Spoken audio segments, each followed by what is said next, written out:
Assalamualaikum warahmatullahi wabarakatuh. Kami dari kelompok 4 ingin memaparkan materi dari mata kuliah Manajemen Resiko. Yang materinya yaitu penanggulangan resiko. Sebelum lanjut ke materi, saya akan perkenalkan diri terlebih dahulu.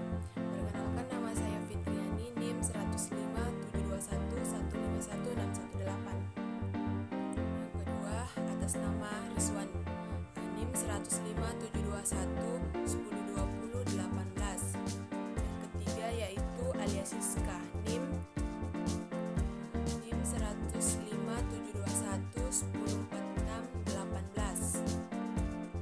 Lanjut ke materi. Yang pertama, saya akan menjelaskan terkait dengan konsep manajemen resiko. Resiko dikaitkan dengan kemungkinan kejadian atau keadaan yang dapat mengancam pencapaian tujuan dan sasaran organisasi.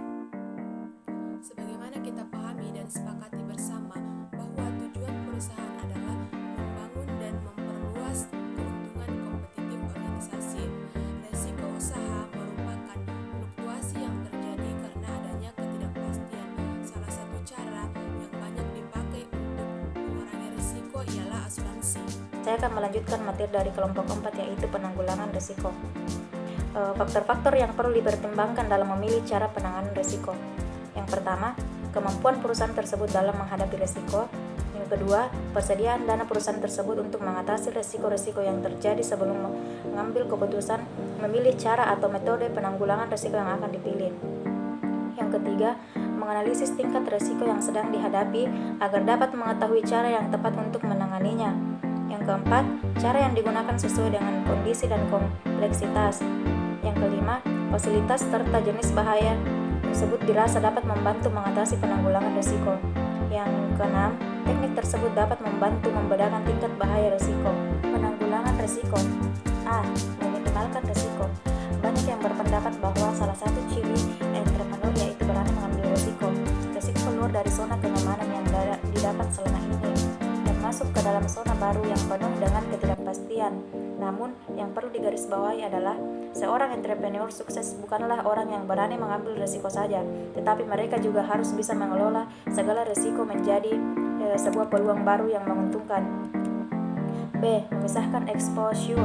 Penanganan risiko sangat diperlukan di semua perusahaan dan bidang lainnya. Penindakan penanganan risiko yang kemungkinan terjadi dengan cara A. Pendidikan dan pelatihan bagi para tenaga kerja dalam menghadapi risiko.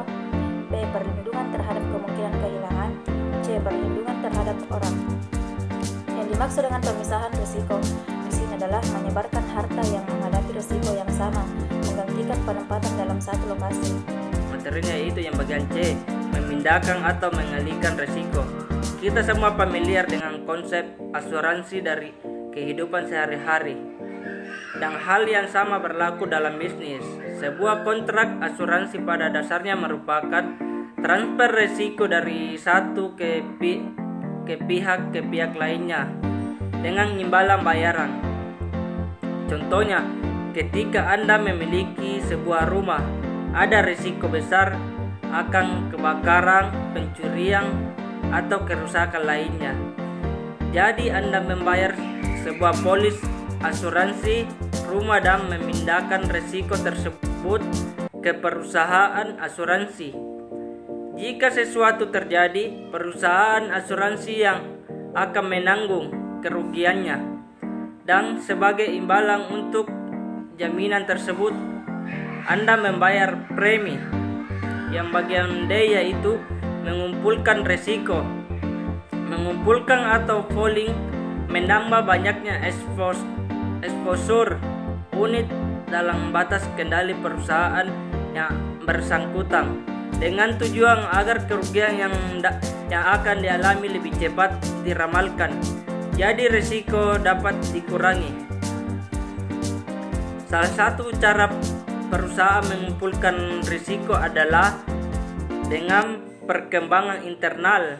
Misalnya, perusahaan transportasi umum memperbanyak jumlah bisnya sehingga probabilitas kecelakaan dapat dikurangi.